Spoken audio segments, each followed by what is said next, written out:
If you don't see the stream. Nah, I think we live. It's private right now. Oh shit. Yeah. Live stream offline. Ah, can't be.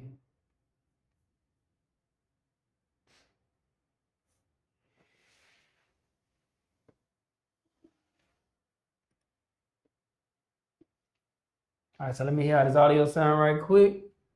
All right, so let me hear how this audio sound right quick. All right, so let me hear how this audio sound right quick. All right, so let me hear how this audio.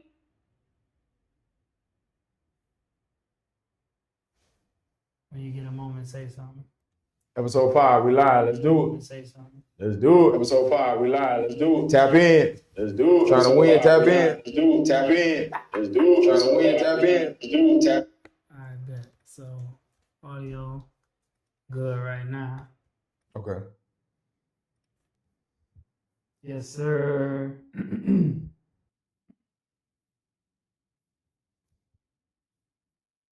I'm gonna cut that down to 0.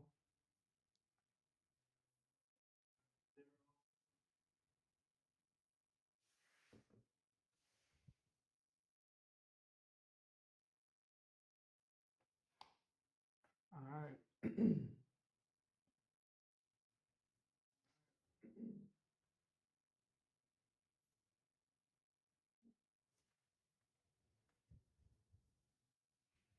I'm finna make it public, big dog. Let's do it.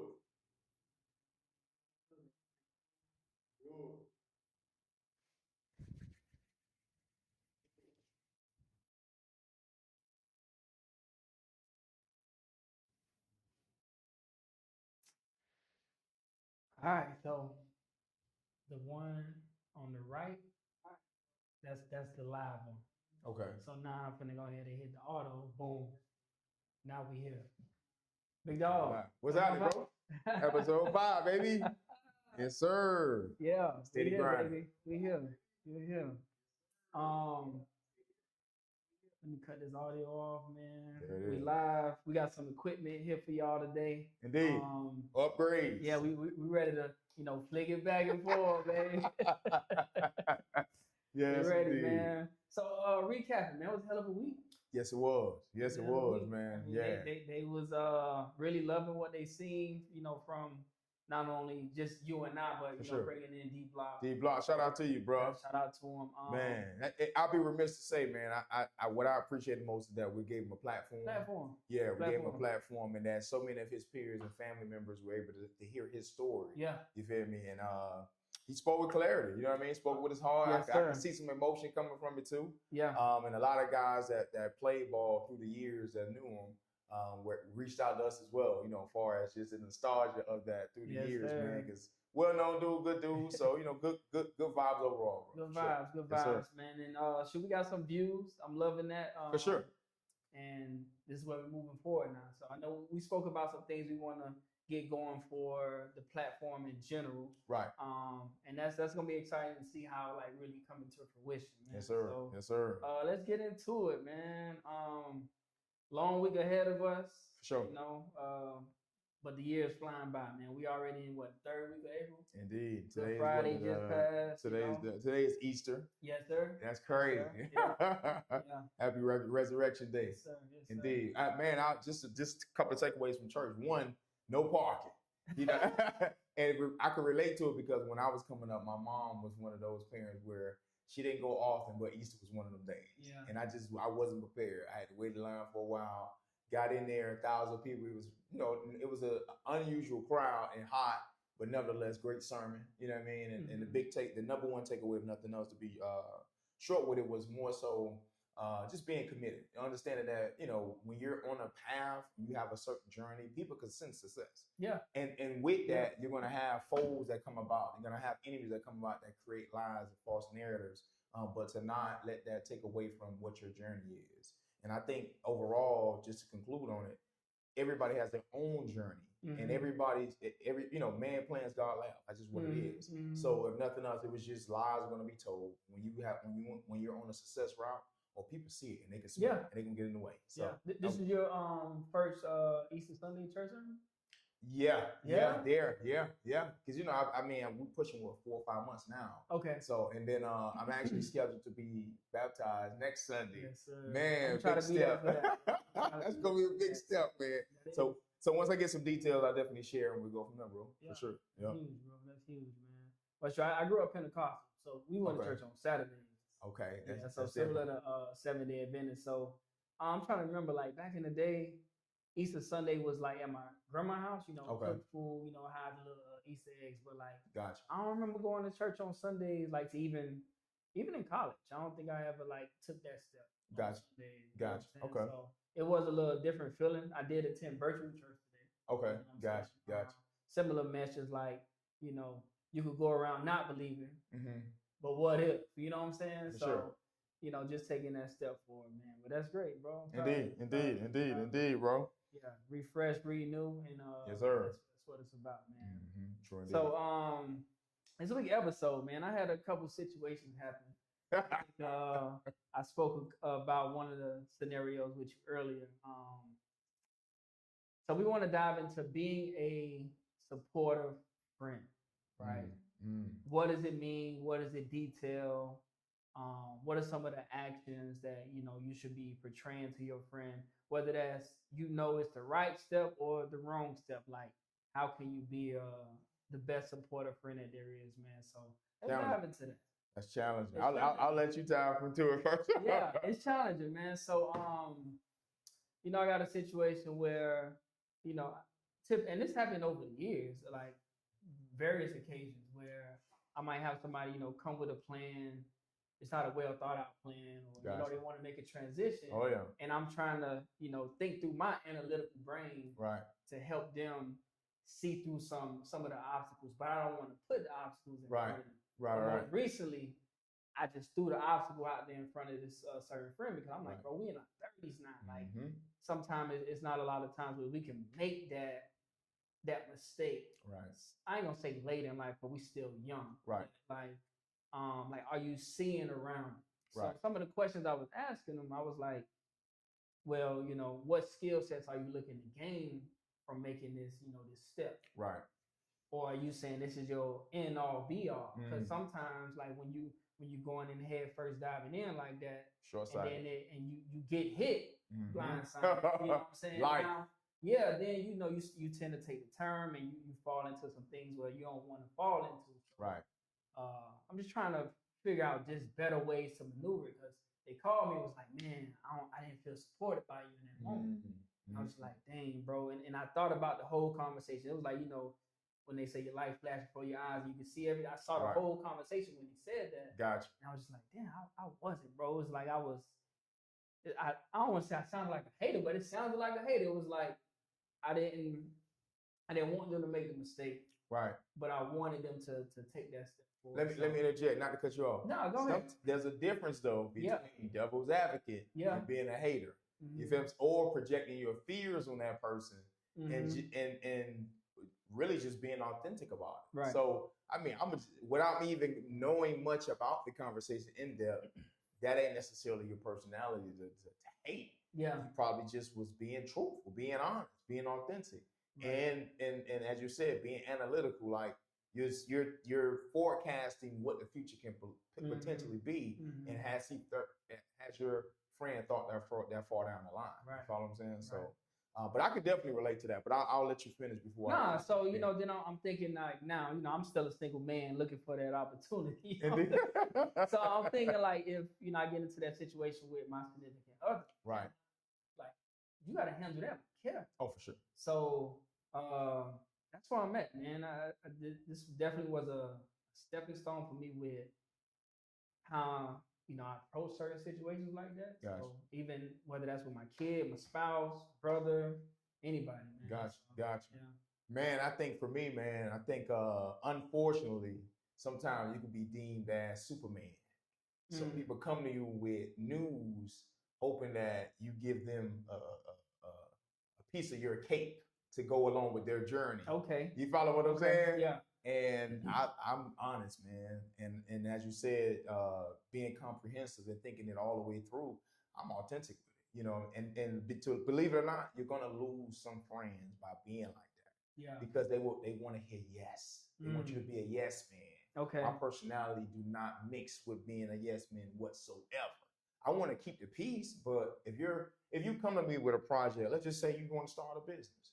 Considering I've had that experience, I'm gonna give you some of those experiences I've had, far as things that I didn't necessarily do, far as research on the front end. What's your startup cost? How are you going to manage setbacks? Because this is legitimate, whether it's a business or life in general. Let's just say, for example, you want to become a lawyer. Okay, so you got to go to law school. Okay, so how much does that cost? How long you going to be in law school? What location you going to? Where's your support system? Okay, if you fall into some sort of academic trouble, what's your plan then? Or what are going to be your healthy study habits? But people don't want to hear all of that. Yeah. And that's just a quick scenario we came up with. So I think for me, to conclude it, I try to find a happy medium between encouragement and reality. Because I'm a realist, you know what I mean? And to the point of even having setbacks. I had a business venture. It didn't necessarily work out, but I did it for years. So we could talk about it in depth, far as how did it go? What were some of the setbacks? What would you have done different? What was the in-depth research? How much was the initial cost funding? How much did you make annually? Could you have diverted, could you have allocated funds elsewhere? So, so that's what works for me. And as I said, it all depends on how your relationship with that person. Yeah. And if you kind of, how can I say it? If you kind of try to lay them down easy or put them on a bed of roses, like, hey, we're going to have this tough conversation, but I don't want you to look at me different or for the dynamics of our friendship to waver whatsoever, because I'm doing this because I'm a genuine friend. So that's what has worked for me and not worked for me through the years, to be honest. Yeah, I think in this moment is because it's just starting. Like, this is their new venture. Gotcha. That's why it came off that way to them. Like, damn, I ain't even like get in the nitty gritty yet.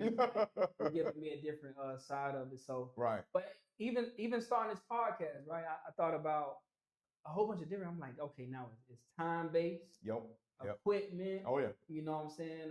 Coming up with content. It's like a lot of different things. Like people probably don't think about. For sure. So, But I think I'll add this in. The fact that you thought that far down is just different dynamics, and this is another conversation, that we've had. The transferable skills from your actual profession that you can transfer over to whatever given venture you go into. Yeah. You're not just thinking about, okay, once the sponsorship come in and now we Gucci. Like, nah, it don't work like that. There's so many different levels and preparation and money and time that comes with no guarantee. And one of the dudes I always go back to is Ike Johnson, man. I don't know if you heard of the dude. Yeah, I heard of the dude. Yeah. Not necessarily being committed to the process or the journey, not necessarily the desired results. Because if you tell me we lock in for 12 months, even if we don't hit the monetary gain that we're aiming for, the knowledge and the relationships and the impact in the community, some things are invaluable. And I think that's the biggest thing that'll come from. Yeah. Wow. It's a lot to think about, bro. A lot to unpack with that. Okay, man. So, all right, let's along those same lines, right? So if you think about when do you pivot from your dream? Have you ever had to pivot from a dream? For sure. Okay. Let's talk about it. Man, well, I mean, of course, by us being former athletes, you could tell me I wasn't going to the league. Listen, let me tell you how as committed I were to that NFL dream. My senior year, going into my junior year, the entertaining going back home wasn't even an option. Stayed in Savannah. Picked up a summer job. We had something called Camp 12, which was a combination of field work and beach work. So we would go to the beach, run, whatever, work out, and we'll go to the football field, of course, and then whatever your certain skill set, whatever. But I was committed to the process, man. Like, I saw the program growing, the right coaches, more money coming in, more exposure, a better offense, and then, of course, my targets that made a difference. When it got tattoos, had goals in my mouth, oh, I'm ready. This was it. But, hindsight, some of the things I didn't do without going too far in depth was just the calisthenics. That was where, as I mentioned to my players that I've coached in the past and my nephew recently, that when you're a smaller guy, it's about quickness. How can you get in and out of your breaks? Of course, knowing defenses, understanding your strengths and weaknesses, but your explosion, your straight line speed, it's all contingent upon your position. And that's where I focus so much on just catching the ball, running routes, things like that. But for me, I was quick with it. I shifted from, I might have lived in my bag for maybe a year and chased arena ball. I signed with arena team initially, but maybe like 6 months in, I was like, bro, if you don't get real money within the next 12 months, it's time to pivot. Yeah. And once I got closer to that 12-month mark, that's when I started to update my resume, read more. And then, of course, I got my degree in criminal justice. So I was like, okay, so what would be the first start? Started making calls, checking Indeed, Career Builder, calling around because I live in Atlanta at the time. And then I wound up getting the opportunity a couple months down the line with becoming a juvenile correction officer. So I did that for like 9 months, and then I dived into being a parole in Georgia, and then of course I turned to on the federal side as well. But it was just a reality. I had to be, as we just said, the prior conversation, being a realist to whomever else. You have to be a realist to yourself. Look in that mirror and say, is this what I'm chasing? What's the percentage of me actually meeting that goal? Yes, you can, so go all out about it. And I've seen guys in the early 30s, late 20s, that are what people don't talk about is if you're late going into the workforce from your age limit, that limits you, especially if you couple that with no degree. Yeah. So the benefit for me was realizing early, having an educational background, and being able to make a seamless, I wouldn't say necessarily seamless, but having a rather smooth process compared to those my former teammates, who might have been better or had an early check, or some sort of funding to where they felt they had more time to pursue that goal. But I was early with mine, considering my background, being from Liberty City, being a first generational high school, college, whatever. I was like, nah, my family's going to need the support. If nothing else, I don't want to go back to just going back to Miami and falling on hard times. Like, nah, I need to push forward my education. So those are just some of my initial thoughts. Okay. Yeah, I think mine is profession related. Gotcha. When I think about post football, Gotcha. I coached for 1 year at Kentucky. Okay, I do remember that. Yeah, excuse me. Seeing everything is political. It don't matter where you're at. So I hate throwing it out there right now, but at that point in time, going from player to coach, gotcha. Right away it was a little fine line where I'm now coaching the players who I played with. So, gotcha. You were a GA. Yeah. Okay. So the respect level and all that wasn't, all the way there. Like, it was like, I'm still buddy bunny with you, joking, things like that. So gotcha. Pivot. Gotcha. Right? So boom, I get home. That's when I first, I guess, got into music. I'm out here with A$AP Lotto. Okay. Yeah, just trying to like latch on to something. Gotcha. Right. So in this time, now I'm ready to do music, but I ain't. It's like that's when that imposter syndrome and all that stuff tend to kick in, especially with the rap game at that time. Gotcha. So I ended up going to work with my brother for a little bit. Gotcha. Similar to the stuff that we're doing here now with production. And man, the money was good. Okay. It was real good. Makes a difference. At 22, some checks, $1,200, $1,500 in a week. Oh, you got it. I'm locked in. Yeah. So, but it turned into now long days, right? Okay. Back-breaking days. Pushing like, the big things that they push the equipment in. Right. Loading the truck, unloading the truck, 14-hour day, you get home. You gotta wake up the next morning, 6 in the morning. Do it all over again. Now, mind you, it was a lot of gaps in between work, which made it worth it. Gotcha. But at that point in time, I was like, damn, is it for me with the money? Gotcha. I don't know. Gotcha. So that's how I started to think like, man, I need to pivot. So what I did was took my ass back to Kentucky, got back in school. Okay. Computer science. So I'm like, man, I just need to do something with my life because I used to tell my brother, boy, this ain't for me. This ain't for me. I ain't care about the money at that time. I just wanted a real passion back. That's what football was for the longest time. For sure. 14 years of football and then going into the workforce is a little different. Yeah. So then, eventually I'm out here, I'm at school trying to find like my little niche, still rapping, still doing photography, still doing Photoshop and all these things. Exploratory. Very exploratory. And then now it's time to find a job again. Okay. I had to start from scratch, bro. $8 an hour. You were in Kentucky at the time? In Kentucky. Gotcha. I'm 26 now. Okay. Yeah. So now I'm trying to think like, man, I need to make another pivot because I'm working now for a corporation that's kind of like standalone. So I work for myself and I employ like 2 or 3 other people. Gotcha. But we looking down the line, corporation wise, team-based environments was, you know, kind of what I needed to be on. So Gotcha. that's why eventually I end up being where I am now. Gotcha. But it's a lot of different moments, man, needing to pivot. So For I sure. think professionally, in this day and age right now, if you think about people don't keep jobs 2-3 years no more. No, It might be like a year and a half, maybe a year, for sure. but getting that skill set real quick and then making the right pivot on Right, time. for sure. So For sure. I think like you just gotta have that awareness to know what the future holds, right? Mhm. So and it's funny to say that too, because I was on Facebook yesterday, and this dude had a whole bunch of watermelon peels or skin, whatever you want to call it, face down on the truck, Okay. right? I'm just like, Watermelon man, peels face down on the truck. yeah, like you know, after you peel a watermelon, you just got the outer layer. Oh, okay. Yeah, the just- seed. Nah, Right, but I mean, it's the green part. Right, the green part. Yeah. So it's all face down the truck. Like the bulk of the watermelon is already ate. So I'm like, Gotcha. what the hell he doing? So then he started talking about business. And I'm like, okay. So he said, man, by the end of the week, it's 1,000 worms underneath that. And how much you spend on worms at the bait shop? So now he like, I want you to start thinking about it. And this with anything. Then Right. he showed scrap metal on the truck. He was like, man, I got all this scrap metal. Guess how much scrap metal costs? 50 cents a pound. Mm-hmm. Right. So now he said, I'm typically have 4,000-5,000 pounds of this every day. Jesus. So then now he related it back to the hood aspect. He was like, everybody want this get rich quick.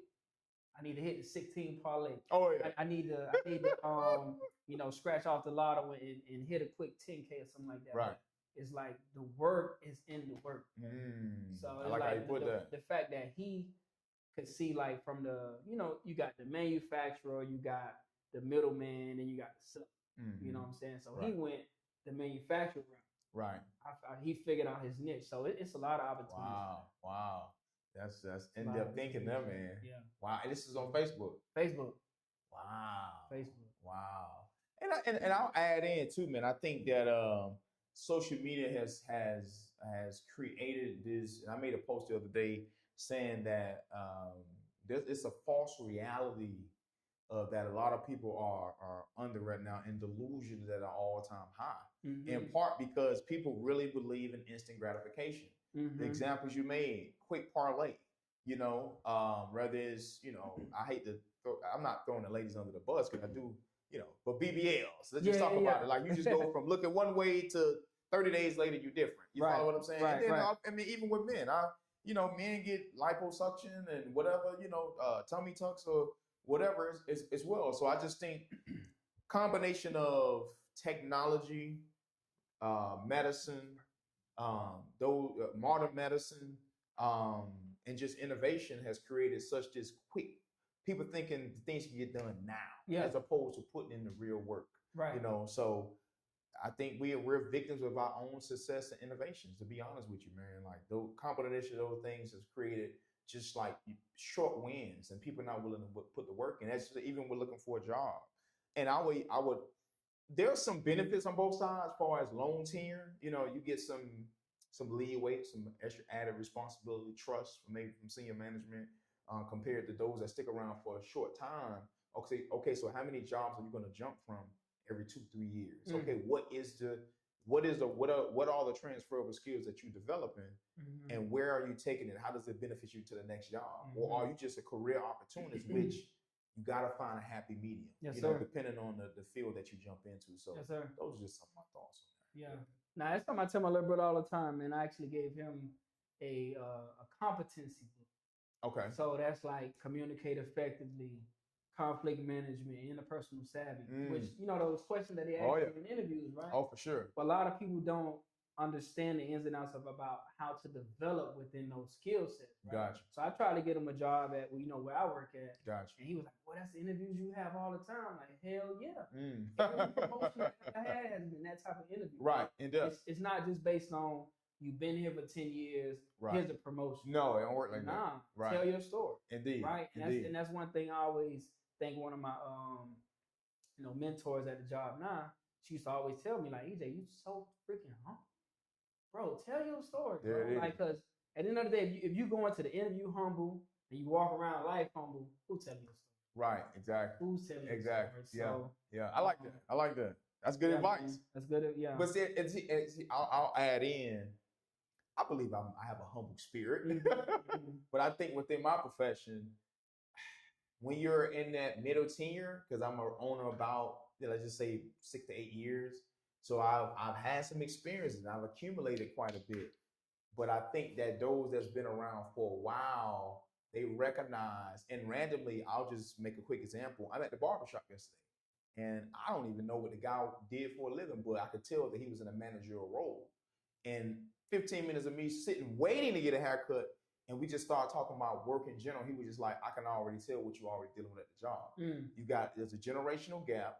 They're threatened. You're a smart dude. You're on top of, you kind of familiar with technology and the wave. You're going to catch that wave. That if somebody is on the back end of their career, you're a problem, because you're going to benefit from that, that ability to know where things are, that know where the current is going, you know. So for me, I definitely don't try to be disrespectful. I'm always professional. Of course, conflict resolution matters, interpersonal skills matter. Even if you don't meet it, greet your coworkers. You follow what I'm saying? Make that a point. Even at the lunchroom, like I'm not one to, I think we talked about it before, I'm not going to lunch at 12. I'm just not, because I like to get up in the morning and work on me. So that's when we talked about the fitness part of it. Point to yourself first. For sure. And then in addition to that, intermittent fasting, whatever. But if I walk past the lunchroom and I see somebody I'm familiar with, I may spark a conversation. Why not? Because if you're deemed as somebody that's, smart, knowledgeable, you dress well, carry yourself well, those things you can carry over into that interview that you spoke of. You're not just coming up with scenarios. They're going to bring up a scenario. Hey, I remember such and such, and you carried yourself well in that situation. So those are some nuggets to think of, for sure. Nah, for sure, man. Just one point that you mentioned with the speaking to your coworkers. Gotcha. That was one thing I struggled when I first started working in like the workforce, man, because it's like I wasn't a morning person. Right? Gotcha. So my brother actually gave me a little technique. He was like, man, in the morning, just call me. You have to warm up yourself. Oh, wow. Right? Like let's have a conversation. Let's go, like get like your energy levels up in a sense where you're not trying to break your fast talking. Gotcha. You already broke it. Okay. Your mind already gone. It's ready to have a conversation. Got that. It was to the point I was like, okay, every morning, hollering at, hey, big bro, what's good? Oh, man, nigga just waking up, this, that, and the third. But it makes sense. Gotcha. Everything that you do has to be like broken, whether that's, eating, drinking, talking. You got to break the fast in the morning. Wow. I never thought about it like that. Listen. And wow. It changed my whole perception of how people view me at work, too. Gotcha. I used to come in like, what's up? Chilling. Hey. But even in my managerial position now, I got, hey, good morning. How you doing? Right. You got to engage me. You ready? See, I like that because we're different. Yeah. I'm a morning guy. So never been a morning guy. I'm a morning guy, man. I think it's a combination of them workouts early in the morning. Even then, I wasn't a morning guy. Wow. Hated it. Yeah. Right. So on the flip side, I like to listen to sports radio. Okay. So on my drive to work, I'm listening to sports. So I'm hearing different perspectives. And I'll also add, this is also how I've developed my vocabulary short of me reading. Hearing other people's conversation and their word, how in-depth their vocabulary is. I sometimes take them words and I bring them right to the workplace. But if I see people, I speak, I smile. That's just kind of, that everybody doesn't have the same personality. So I like how you address, feelings of this is where I need to improve at and taking those steps. For sure. Small steps, bro. Indeed. Steps. So in the line of pivoting, man, actually, give us 1 second, man. I want to bring up something. Since we talk about being athletes and stuff like that, I want to just highlight my boy right quick. Yes, sir. Yes, sir. Oh man, you bring back memories, bro. Yeah. Oh man, full circle moment, man. Full circle, man. Yes, sir. Wow, this was some good tape right here, man. Yeah, some good tape, man. We played against some good teams. So we were in probation during the period I was there. But we played a lot of MEAC teams. So the Clark Atlantas, the North Carolina, what was it? North Carolina Central. I don't believe we played Bethune. We played Bethune. That was some of the big games. Edward Waters. So but as you can see through the tape, man, I remember one coach saying, He can run routes crisp, and he will catch a BB in the dark, but he will not run a 4.5. Look at that touchdown. Sure did, Okay. man. I like it, man. I like it. Indeed, man. I appreciate you, bro. Yeah, no doubt. So now we talk about being an athlete, right? Right. We all had a dream.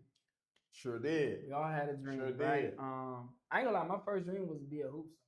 Gotcha. Basketball. Basketball was my first love. That's my first love too. I ain't gonna lie. Court in the backyard, man. I was out there 10, 11 o'clock at night. Wow, getting it in. You remember that little move everybody did? You know? AI, that's AI right there. Yes, or Hardaway though. Which one? Tim? Okay, I see you repping him. Tim. But yeah, man. So like growing up, I played basketball, football, baseball. Gotcha. That was my 3 sports year round. Okay. My dad kept me in the sport every season. For sure. You ain't finna be in the streets. Right. I can relate. So everything I did was at Bunch Park.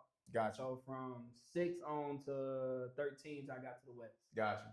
And at that point, man, my nickname was L Dog. Everybody know me out there as L Dog at Bunch Park. Indeed. And needing to now build a new rep at the West. That's gotcha. When I became EJ quarterback, etc. Gotcha. Right. Going into senior year, I'm like, damn, boy. At the West. Yeah. Okay. Ain't really no offers coming through. Gotcha. You know what I'm saying? That's how I ended up at Marion University. Gotcha. And I had to go to some little clinics back then. But I forgot what they called it. It was like you could go here and all the schools are here, like under NAIA D3s and all that. And that's gotcha. how I ended up linking with Marion. Gotcha. New program, through the first touchdown in history. Like all nice, I know that. Congrats on that. First touchdown. Hey, listen here, man. That's my wins right there, bro. First touchdown in history. Sweet. Bounce. Went to Pasadena. Out there with Vape. Okay. You know what I'm saying? Cali. Yeah. Okay. Playing quarterback and kick return. Gotcha. Wow. Quarterback and kick return. Yes, gotcha. Sir. Yes, sir. I got some highlights on. I ain't gonna show it today though. Gotcha. Then I get out to Kentucky, switch over to receiver. Brand new for me, bro. I ain't played receiver since 8, 9 years old. You know what I'm saying? Gotcha. And even then, I was quarterback / I played receiver with like blowouts. Gotcha. So I'm there behind Randall Cobb. Okay. Deep behind Randall Cobb, though. You know what I'm saying? It was Cobb. It was a couple other guys, man. But that's Cobb, just top of the line, who I remember right now. Gotcha. So now, life is here. Mm-hmm. I need to pivot. Mm-hmm. I don't know what to pivot to. And gotcha. I alluded to it back earlier in this episode where I was talking about, picking up music. Right. But nowadays for athletes, because there's a lot of opportunities out there to even make money on a collegiate level and not have to worry about NFL level. Right, so, right. What's your view on that, man? Like, when do you feel like you should start prepping yourself for a plan B that you might have had to think about? I think once you get close to that transitional period, junior, mid-junior year, senior year, if you're not getting the attention at the next level, that's I think, and that's within any profession. But highlighting just at being a collegiate athlete, your junior year, mid-junior year, going into your senior year, if you know in your heart this may not be for you, start preparing for plan B, because the worst thing that can happen is being forced to pivot to plan B and you have no plan. As opposed to already prepping for plan B, then when things don't necessarily go right, you're already prepared to take that initial step. And then the best case scenario is not needing plan B, and then you ultimately get the opportunity, which as a collegiate athlete, going to the NFL, NBA, etc. So I just think in any situation, preparation is everything. Small things, quick example. I know, comparing it to myself, knowing I was going, more than likely I was going to finish. Speaking to resistance at the time, I didn't realize I was getting that criminal justice degree till I was like 10 credits short, and it hit me like, bro, you about to graduate. Yeah. And my right hand man was Axe. Axe Taylor. So that's the first person I called. Then of course, my teammates. I ain't gonna mention names or whatever. But just the excitement that I knew of that realization. But to be quite honest, I started doing research, whether it was corrections, whether it was probation, whether it was PD, whatever it may be. You know, saying, hey, if I don't get, if I don't get the opportunity to go to the NFL, which I kind of felt because we were in an actual conference, I didn't garner the attention I could have if I had consistent numbers throughout the years because coaches knew about me. Just off the top of my head, after we finished, I went, and just to pivot right quick, I played in the first ever HBCU All-Star game. Okay. That was in Montgomery, Alabama. Nice. So I can't remember the coach for the FAMU team, but Reggie Barlow, who's in the US, what is he coaching, the UFL now, I believe? Reggie. He used to play receiver for the Jaguars, Reggie Barlow, and number 82, black guy. He used to coach for Alabama State. And the reason I knew him because we played them during the season, and I did my thing. Okay. So those are some of the things that as we got closer to the end of the season, I was like, I need to prep. What's going to be next? So outside of just your general research and knowing I was going to get the degree, now it's about applying those skills of being able to read, being able to write. And okay, so now let's work on your preparation. Let's drive early to the site. Let's make sure you dress well. Mm-hmm. Let's make sure you hand-eye coordination. Let's make sure your words are clear and concise. Mm-hmm. And just put your best foot forward. So those are just some of the small steps that I took in research, as far as within my journey, that pivoting process. Got it. Yeah, for me, like I said, I done pivoted so many times, but I think the real pivot for me was actually when I was already in the profession. Okay. Right? Like realizing I need to start taking this a little bit more serious, you know what I'm saying? Like I had already had promotions within the job. Gotcha. But I started to let social media start to kind of influence of what my progress was. You see what I mean? So I'm like, I think I was only like year 3. I was on year 3 at my current job, and I'm just like, yeah, I'm out. Right. So now you can see my focus level drop. Gotcha. Attendance was dropping. Cursing out managers, bro. Like, and not like, with FU and all that, but like standing up differently. Gotcha. Like, I need to see all y'all in the office. I did that before, and I'm like, bro, what was that? You said that to the manager. I need to see all y'all in the office. Yeah, bro. Oh, bro. Yeah. Yes, sir. This was in Kentucky, bro. Gotcha. And I was just like, I guess I was in the mode of, I ain't finna be here long anyway. Gotcha. Right. Oh man. So at that point, so after that I was like, I'm gonna just move back home, get out the space that I already created that was negative.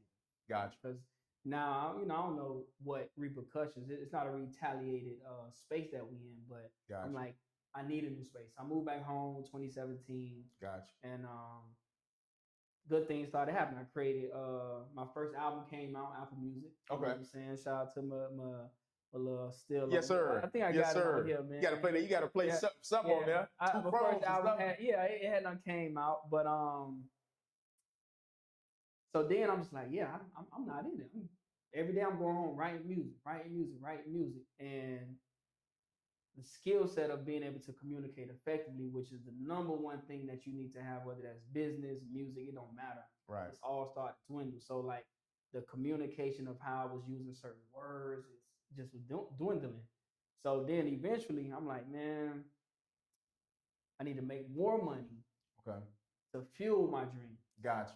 And a lot of people don't view it that way. Right. They do take steps and like, okay, I'm a quit and go full blown at this passion that I have, and then sometime end right back at the workplace, right? Right. So now I'm viewing it where get you some savings, buy all the equipment you need, continue to explore and make, different type of money, but also fuel your passion in a different way. For sure. So boom, 2020 came around, second album pop off. Okay. Now performing, pandemic hits. Okay. Right. So now at this stage, I'm like, okay, time moving forward. I'm looking at it from an age, viewpoint. Like, game is a little bit younger now. I'm a little bit older, so like just needing to pivot and see life from a different standpoint. I can still do music. It might just be in a different light. But now I done built myself up in a way, position-wise, where I'm building some equity not only within where I work at, but financially. Gotcha. Indeed, that matters. Yeah, it's 100% that matters. So, I needed certain people in my space to actually give me that information too. Gotcha. Right. Whether it's my older brother PT, my homeboy you met. Okay. Hooters. And then it's another dude named Alex Bailey. Okay. He remind me of what's the Golden dude name? Myron Golden. Myron Golden. Yeah. Oh yeah, for sure. They remind me of the same each other. But like goes back to community as we always reference, using that to be able to branch your ideas off each other For sure. and then move in the right direction. Gotcha. So, like I say, my pivot was already post athletic, but it was within the profession, knowing when to make the right decision. For sure. And to the point I'll jump back to 2 points you made. I remember hearing Akon talk about when he signed artists, he recommended they still have a job because the money that you desire isn't going to just pop out of the sky. It's just not happening.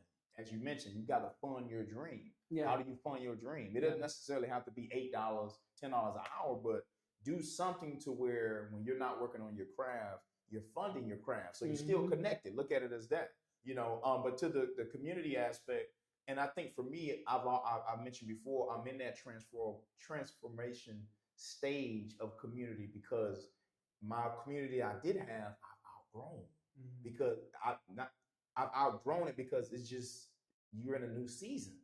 And if I'm somebody that was within your community and I see you doing things that are now I can't recognize, if I'm not secure within myself, now I feel some type of way towards you. And that could be family, friends, cousin, sister, brother, aunt, it doesn't matter. If you outgrow that community and them playing a role to where, because I'll even add in what Charlamagne used to say, from a therapeutic standpoint, sometimes people enjoy it when they had control over you.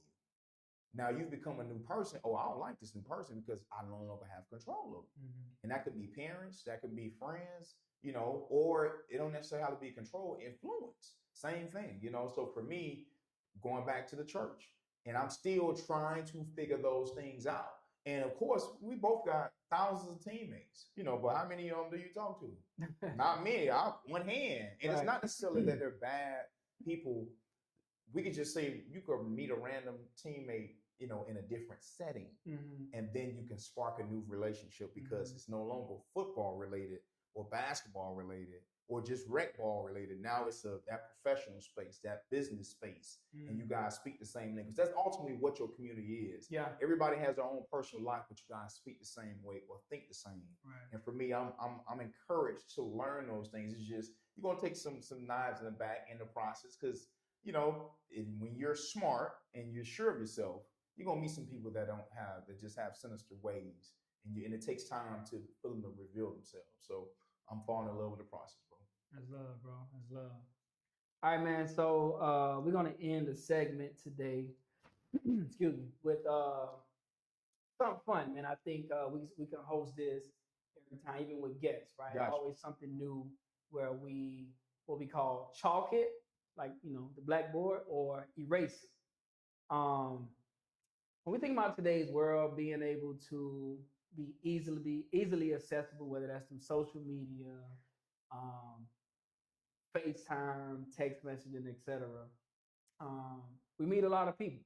Right. There's dating apps. There's just a lot of different things. So you got Hinge, Tinder, etc. Oh man, it's all out there. Bumble. It's all out there. It's all out there. Bumble, Facebook dating. So when you think about like being able to meet somebody, okay, do we continue to ghost somebody if it's just not working? So do we chalk that? Do we leave that on the board? Or do we erase that? Do we actually allow them the space to know what you're not feeling about them? Because maybe it's something that they need to change for the next person. Right, for sure. So chalk it or erase it. So you're saying somebody that you meet on a date now? Anybody you meet. You can meet them in person, y'all texting all day. Right. And then you just end up ghosting. Gotcha. So you're saying like, when is the right time, or how did you make that decision? I'm saying, do you continue to ghost somebody and not tell them what it is? Oh, okay. Or do you tell them what it is before you ghost them? I'm gonna lean on my personality. Okay. I'm transparent about it. I'd rather tell you what the issues are. Okay. Now the question is whether they're ready for that feedback. Okay. Whether they're ready to end that relationship, because you know, as Shannon Sharp says, you know, where emotions is high, logic is low. So my advice to mostly men or whichever gender is delivering that bad news per se, make sure your setting is right. I probably wouldn't tell you that in your house. You know what I mean? It's just not happening. I probably wouldn't tell you that in my house. You know, I would rather probably say it, give you that information either by phone or in a public place to where if you do act a fool, it come 911. That's just what it is. But no, I think relationships are super important. Not just relationships, you can even add into a friendship as well. If things are just problematic and conflicting, I'll give a quick example. I had I thought she was a good friend that used to be my coworker when I worked in New Orleans. And just we having various conversations, whether it was pay, parenting, you know, the work experience, whatever. And just on the slide, to my surprise, she was just like, you know, let me give you an example of a good man. I say, well, what do you mean by that? And she basically was saying, I'm not a good man or a real man. And I was just like, wow, this isn't necessarily on me. This is her lack of awareness on her word choice. And because she didn't clear it up, I was just like, this is it. So that in that scenario, oh, I'm done. I ghosted. Hit me on the quick chat maybe a month later, oh, you big man. Delete. It's no reason to talk to you. Now, if there's somebody I'm much more emotionally vested, then I'll give them the courtesy to explain things in depth. And I feel as if it's time to move forward. But I think to conclude my point, this has been a learning experience for me.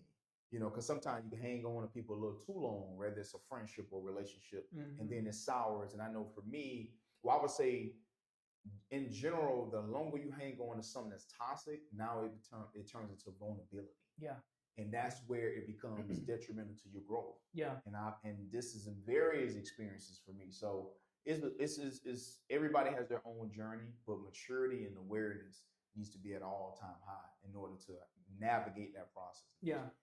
So what I'm hearing is you ghost them depending on the duration. Right.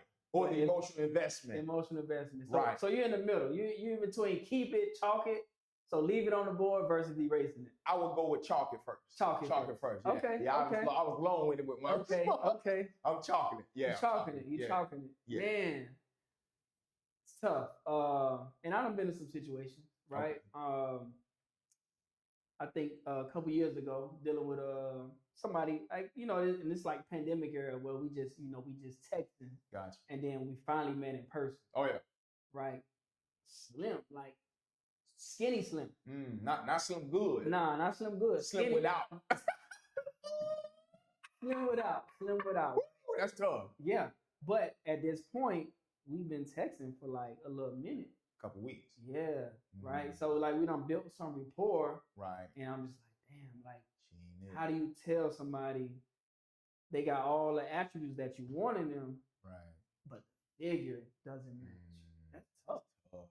Tough. So it's like, so how did you handle that? I ghosted. I had to, because you can't tell somebody like a trait like that about themselves, right? Now if it was like hygiene or something like that, I'm gonna erase the ghost and I'm gonna tell you like, hey, I wasn't a fan of your hygiene. Right. But if it's something of that nature where it's just what I see. Because you know, men like we like it's no secret. Yeah, for sure. So yeah, I'm in between, bro. I'm in between. You ghost her, and she never tried to follow up or calls, text, nothing. I can't remember, but I think she did send a text one time. You never responded, and it just faded. Yeah, it just faded. Wow. Yeah, she got a man now though. Oh, so she good. Yeah, she good. And teaches on. And let me say this. Yeah, go ahead. Nothing against the slim ladies. Let's nothing against the slim ladies. I just think every man has their preference. Yeah. Just like as a woman, she chooses whether it's dark skin, light skin, muscular, you know, education. With full beard. Right. You know they have their picks as well. Right, like I remember, shout out to going back to D Block. He had a homeboy Dollar. Famous line. Yeah. Wood, they got their picks. Yeah. They know who they like and who they don't. Yeah. That's solid. So hey man. Yeah. But I think this a fun segment, man. We're gonna try to continue this everyone. Y'all can actually give us chalk it or erase it scenarios and we can go through them too. I think this would be good engagement because it's good to have different perspectives, right? So but that's the show today, man. I think we spoke through some good topics. You know, when to pivot. sure. You getting baptized. Yes, you sir. know, Yes, coming sir. soon. So Sunday. a lot of opportunities out there, man. So Indeed. it's good to have another Sunday doing this. Just being able to speak, get out, and build this community that we're building right now. So Indeed. I appreciate y'all for everybody that tuned in and will tune in. Mhm. And I'm looking forward to more episodes, man. Episode 5 in the books. So 5, baby. Yes, sir. All right. Right. Yes, sir. That was solid.